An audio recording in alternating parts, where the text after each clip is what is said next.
अरे यार 3 बजे फिल्म शुरू हो जाएगी, तू क्या कर रही है? बस मुझे 5 मिनट दे, मैं अभी साड़ी बदल कर आती हूँ। अरे बहू, तू अचानक कहाँ जा रही है? तेरी सास तुझे आवाज दे रही है। अरे छोड़ ना, ये बुढ़िया कभी नहीं सुधरेगी। क्या हुआ माँ जी? मैंने आपको कितनी बार मना किया है कि मुझे जाते हुए टोका मत कीजिए। मैं फिल्म देखने जा रही हूँ। तू अभी चली जाएगी तो मेरे लिए खाना कौन बनाएगा बहू? सुबह से भूखी बैठी हूँ।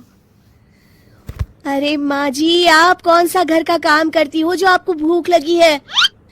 अच्छा, मुझे देर हो रही है, चलना रीटा। अंजलि के जाते ही सीता देवी अपनी किस्मत को कोसते हुए सारा दिन घर में भूखी बैठी रहती हैं। इस तरह अंजलि अपना बहू होने का कर्तव्य कभी नहीं निभाती थी। वहीं दूसरी तरफ अपनी सास के खाते से पैसे निकाल के अपने शौक पूरे करती थी। लेकिन सीता देवी इस उम्मीद पर थी कि एक दिन उसकी बहू सुधर जाएगी। फिर एक दिन सीता देवी की जुड़वा बहन गीता देवी वहां आती है। अपनी बहन को घर के काम करते हुए देख गीता देवी आग बबूला हो जाती है। अरे ये सब यहाँ क्या चल रहा है सीता? तेरी बहू कहाँ है जो तू घर के काम कर रही है? सीता देवी भावुक होकर रोने लगती है। अब तुझसे क्या छुपाऊं? मेरी बहू रत्ती भर भी मेरी इज्जत नहीं करती। मजबूरी में मुझे घर के सारे काम करने पड़ते हैं। वो तो बस सारा दिन अपनी सहेली के साथ सैर सपाटा करने में लगी रहती है। अच्छा, तो उस चिड़िया के पर निकल आए। तू चिंता मत कर, मैं ऐसी कई बिगड़ैल बहुओं को ठीक कर चुकी हूँ। अब मैं इस चुड़ैल से निपटूंगी। तू कुछ दिनों के लिए मेरे घर चली जा, मेरी बहू तेरी अच्छी देखभाल करेगी। फिर दोनों बहनें आपस में साड़ियां बदल लेती हैं और सीता देवी अपनी बहन के घर चली जाती हैं। देर रात अंजलि जब घर आती है तो अपने कमरे का नजारा देख उसकी आंखें फटी की फटी रह जाती है। हे राम, मेरे कमरे का एसी कहाँ चला गया? और मेरा 56 इंच का एलईडी टीवी कौन ले गया? अंजलि तैस के साथ अपनी सास के कमरे में जाती है। तभी वो देखती है कि उसके कमरे का एसी और टीवी उसकी सास के कमरे में लगा है और गीता देवी आराम से एसी की हवा खाते हुए सास बहू सीरियल का मजा ले रही है। अच्छा, तो ये सब इस बुढ़िया की कारस्तानी है। अभी इसे बताती हूँ। ये सब क्या है माँ जी? आपकी हिम्मत कैसे हुई मेरे सामान को हाथ लगाने की? क्यों बहू, ये सारा सामान तूने तेरे पिताजी के पैसों से खरीदा है क्या? हैं? लगता है तू भूल गई कि ये सारा सामान मेरे पैसों से आया है, इसलिए मैं अपनी सारी चीजें अपने कमरे में उठा लाई। तुझे कोई एतराज है?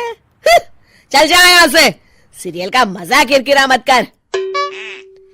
गीता की बातों का कोई जवाब नहीं बनता देख अंजलि अपने दांत पीस कर रह जाती है। अगले दिन रीटा और अंजलि शॉपिंग पे जाने की तैयारी करती हैं। अंजलि जैसे ही अपनी स्कूटी पर बैठती है तभी गीता देवी स्कूटी की चाबी निकाल लेती हैं। अरे, ये स्कूटी कहाँ लिए जा रही है?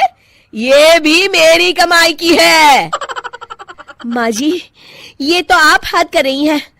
मैं बाहर पैदल जाऊंगी क्या? हाँ, पैदल जा। वैसे भी तुझे घूमने का शौक है, मुझे नहीं। देखिए माँ जी, इस तरह मेरी सहेली के सामने मेरी बेइज्जती करके आप ठीक नहीं कर रही हैं। आप मुझे अच्छी तरह जानती हैं, बाद में आपको पछताना पड़ेगा।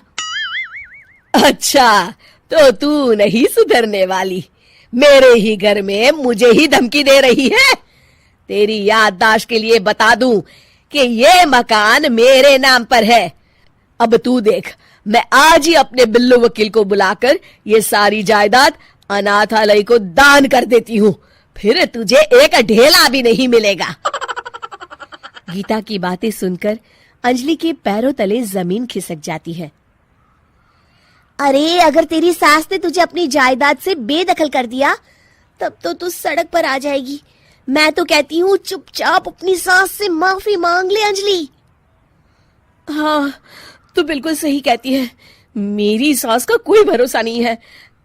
अरे नहीं नहीं माँ जी, ऐसा गजब मत करिए। आज के बाद मैं आपको कोई तकलीफ नहीं दूंगी और घर के सारे काम ना मैं ही कर लूंगी। मैं आपको एक अच्छी बहू बनकर दिखाऊंगी। कुछ दिनों के बाद, ये लीजिए माँ जी, आराम से गाजर का हलवा खाइए। खुशबू तो बहुत अच्छी है। हाँ माँ जी, वैसे मैंने सब काम कर लिया है, तो मैं आपके पैर दबा दूं? आप आराम से हलवा खाइए। इस तरह गीता देवी अंजलि को सही रास्ते पर ले आती हैं और सीता देवी वापस अपने घर में आकर रहने लगती हैं।